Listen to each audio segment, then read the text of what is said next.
तो चलिए आगे बढ़ते हैं इस वीडियो के टॉपिक के ऊपर। इसके पहले भी कुछ वीडियोस मैं पब्लिश कर चुका हूँ। वो वीडियोस अगर अब तक आपने नहीं देखे तो आप चाहिए तो हमारे चैनल के वीडियो सेक्शन में जाकर उन वीडियोस को देख सकते हो। तो देखिए हमारे कंट्री के लिए एक और काफी बड़ी बात, एक प्राउड फीलिंग वाली बात आपको देखने को मिलेगी। बिकॉज हमारी कंट्री भारत ने, इंडिया ने एक इतिहास यहाँ पर रच दिया है। इंडिया ने अचीव कर लिया है 300 गीगावाट का नॉन फ्यूजल पावर का कैपेसिटी, और ये अपने आप में काफी बड़ा माइलस्टोन, काफी बड़ा हिस्ट्री हमारा कंट्री क्रिएट करता हुआ आपको देखने को मिलेगा। तो इस खबर को, इस रिपोर्ट को जरा सिंपल वे से यहाँ पर हम समझने की कोशिश करेंगे। तो देखिए इंडिया का नॉन फॉसिल फ्यूल का जो पावर जनरेशन है, इसका जो कैपेसिटी है क्रॉस कर चुका है माइलस्टोन वाला लेवल 300 गीगावाट का। और गवर्नमेंट ने, मतलब हमारे खुद के सरकार ने इसको पूरी तरीके से कंफर्म कर लिया है इस माइलस्टोन को। अब देखिए भारत ने ऐड किया है 30.58 गीगावाट नया कैपेसिटी सिर्फ और सिर्फ 2026 के पहले हाफ में। इसका इंपॉर्टेंस बहुत हाई लेवल का आपको नजर आना चाहिए, बिकॉज ये वर्ल्ड वाइड कहीं ना कहीं होने वाली वन ऑफ द बेस्ट चीज अभी के टाइम पे आपको यहाँ पर देखने को मिल रही है।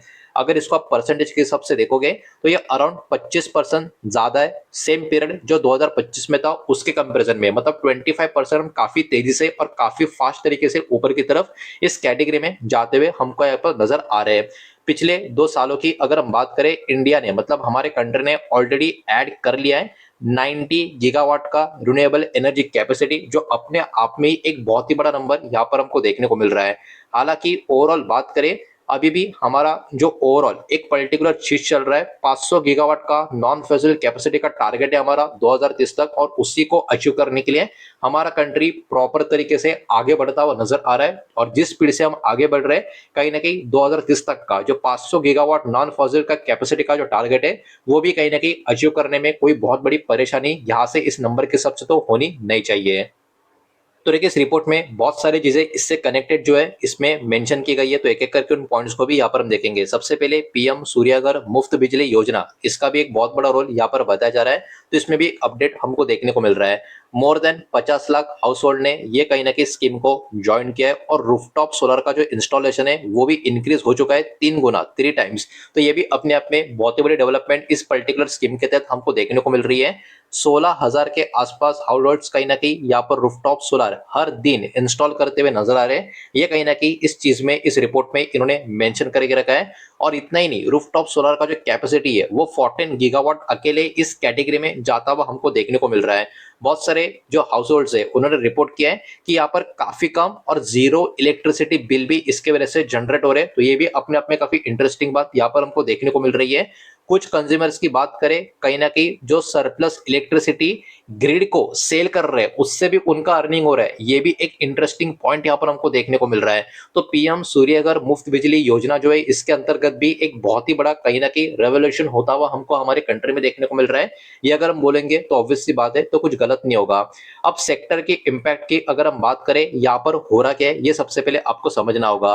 रिन्यूएबल एनर्जी का जनरेशन हो रहा है, सोलर इक्विपमेंट का मैन्युफैक्चरिंग हो रहा है, पावर ट्रांसमिशन का इंफ्रास्ट्रक्चर पे काम हो रहा है, साथ ही साथ जो नेटवर्क डेवलपमेंट का डिस्ट्रीब्यूशन भी हो रहा है, स्मार्ट ग्रिड प्रोजेक्ट्स का कामकाज है, और एनर्जी स्टोरेज सॉल्यूशन का भी कामकाज चल रहा है। तो यहाँ पर सेक्टर की इंपैक्ट की बात करें, सेक्टर में काफी अलग अलग सेगमेंट जो कैटेगरी होते हैं, हर एक का बहुत ही बड़ा रोल यहाँ पर हमको देखने को मिल रहा है।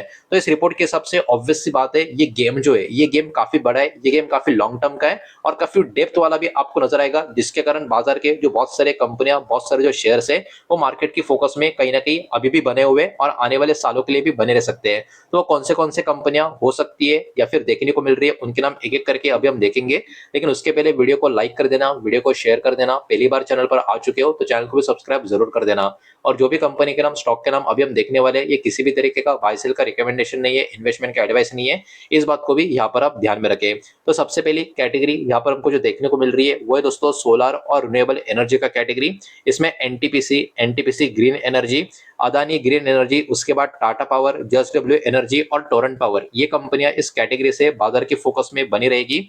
साथ ही साथ सोलर इक्विपमेंट और ईपीसी कैटेगरी की बात करें तो Waaree energies, Premier energies, KPI green energy, उसके बाद एनॉक्स वाइंड और सोलर एनर्जी, ये कैटेगरी से ये वाली कंपनियां मार्केट के फोकस में बनी रहेगी। फिर ट्रांसमिशन और ग्रिड इंफ्रा की अगर हम बात करें तो power grid corporation of India, उसके बाद केईसी इंटरनेशनल और कल्पतरु प्रोजेक्ट इंटरनेशनल, ये वाली कंपनियां बाजार के फोकस में बनी रहेगी। और बैटरी और एनर्जी स्टोरेज की बात करें तो इसमें दो ही बड़े प्लेयर अभी के टाइम आपको नजर आएंगे, एक है एक्साइड इंडस्ट्री और दूसरा है अमरा राजा एनर्जी एंड मोबिलिटी, तो ये वाली कंपनियां भी मार्केट की फोकस में कहीं ना कहीं इस खबर के कारण बनी रहेगी। तो देखिए ओवरऑल जो रिपोर्ट का इम्पैक्ट है वो काफी बड़ा है। अब तक भी हमने बहुत सारी चीजें अचीव कर ली है, लेकिन खेल यहाँ पर खत्म हुआ नहीं है। 2030 तक और भी बड़े बड़े टारगेट अचीव करने हैं। तो ऑब्वियस सी बात है, इसी कारण ये सारी की सारी कंपनियां मार्केट के फोकस में अगले 5-6 साल या लॉन्ग टर्म के लिए बनी रहने वाली है या रह सकती है। अब देखिए सब कुछ एकदम आसानी से नहीं होता, उसमें बहुत बड़े अलग अलग चैलेंजेस होते हैं। तो इसमें भी बहुत सारे चैलेंजेस हमको यहाँ पर देखने को मिल रहे हैं। सबसे पहले फाइनेंशियल चैलेंजेस की बात करें तो देखिए जो राज्य की डिस्कॉम कंपनियां होती है उनके ऊपर एक्चुअली फाइनेंशियल प्रेशर लगातार इंक्रीज होता हुआ देखने को मिल रहा है। और ये हमारे कंट्री का सबसे बड़ा इशू मुझे तो स्टेट का जो डिस्कॉम कंपनीज होती है उसका देखने को बहुत सालों से नजर आ रहा है। इसके ऊपर होपफुली कुछ काम होता हुआ नजर आएगा, लेकिन ये अभी के टाइम पे बहुत बड़ा फाइनेंशियल चैलेंज का फैक्टर भी बना हुआ है। पेमेंट डिलेस कहीं ना कहीं रिन्यूएबल पावर कंपनीज को अफेक्ट कर सकते हैं, अफेक्ट कर भी रहे, ये बात भी यहाँ पर ध्यान में रखनी है। तो ये कुछ चैलेंजेस के जो पॉइंट है हमको यहाँ पर देखने को मिल रहा है। अब सबसे बड़ा प्रॉब्लम हमारी कंट्री में अभी के टाइम देखने को मिल रहा है ग्रिड का चैलेंज का।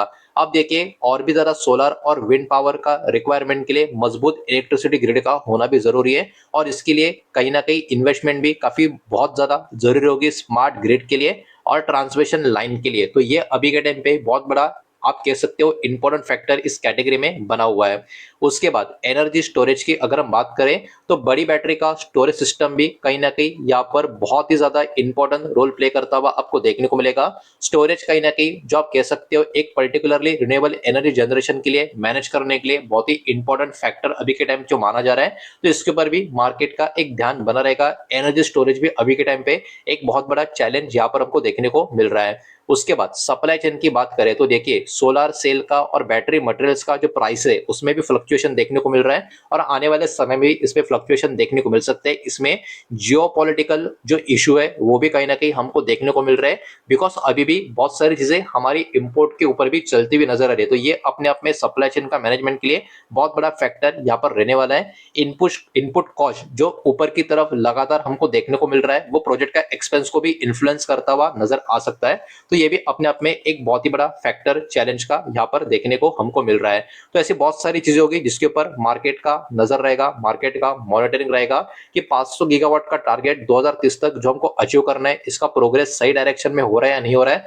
अब तक तो हो रहा है, लेकिन अभी भी काफी लंबा टाइम मौजूद है। तो ऐसे ही प्रोग्रेस चलेगा या नहीं चलेगा इसके ऊपर ध्यान होगा। नए रिन्यूएबल एनर्जी के जो प्रोजेक्ट है उनका एग्जीक्यूशन कंपनी कैसे कर रही है इसके ऊपर भी मार्केट का ध्यान होगा।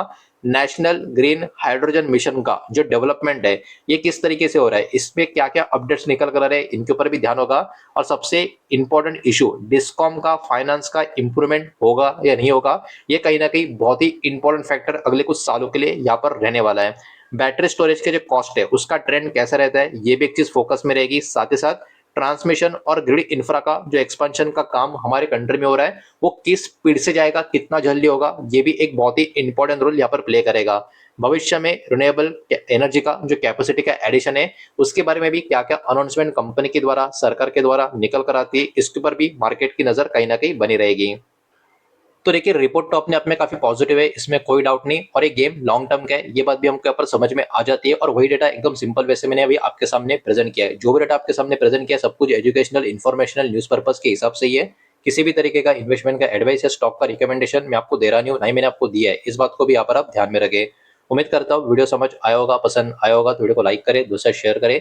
पहली बार चैनल पर आ चुके हो तो सब्सक्राइब भी कर देना, और कोई भी स्टॉक में निवेश करने से पहले खुद की स्टडी रिसर्च जरूर करें, फाइनेंशियल ईयर की सलाह जरूर ले। मिलते हैं नेक्स्ट वीडियो में, धन्यवाद।